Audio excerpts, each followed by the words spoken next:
Here, the Indian Police Service, the IPS, they are starry-eyed and they have Singham-like idealism in mind. But as days roll by and they become part of the system, their idealism waxes and wanes. And the first sign of this is when the officer begins to think in terms of what his political boss wants rather than what the law demands. I was posted as the Deputy Commissioner of Police, Bengaluru City Armed Reserve, and my job was to supervise man management, personnel deployment, and therefore I took stock of the situation as to where my boys had been deployed.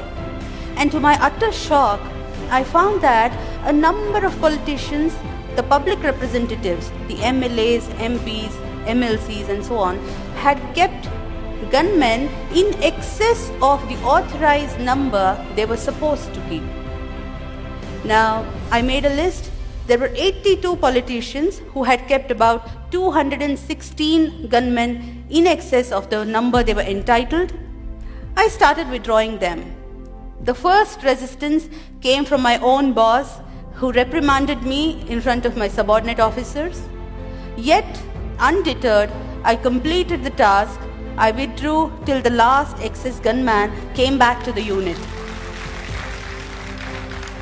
In the same stroke, I also withdrew 8 brand new SUVs kept by the then ex-Chief Minister of Karnataka. The man had stepped down from the post of Chief Minister, yet the vehicles had continued to be with him. I withdrew the vehicles, but I often wondered why my predecessors had not acted. What prevented them from setting things right? I later learned that these are called the dirty jobs. They are unpleasant tasks, inviting the wrath of the politicians, and nobody wants to do them. Frankly speaking, I did not think of the consequences. There was no need to, because I was clear in my mind that I had acted in a manner most transparent and accountable, which every public servant is expected to.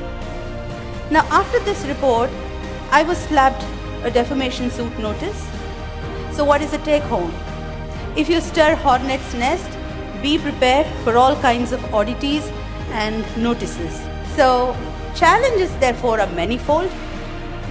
Yet, if the officer is willing to take risks, if the officer has nothing to hide, if he is clear in mind that he has acted lawfully and is fair, if he does not cling on to politicians for perks, cushy postings and so on, and last but not the least, if he has kept his bags packed ready to move out anytime if transferred, then such an officer, he or she, becomes a force to reckon with. After taking head-on the mighty and powerful on several occasions, if I am alive and kicking and able to deliver a TED talk before you all, you can imagine the robust protection under law available to the bureaucrats for acts done in official capacity. And therefore, I find many of the fears of bureaucrats to be unfounded and baseless.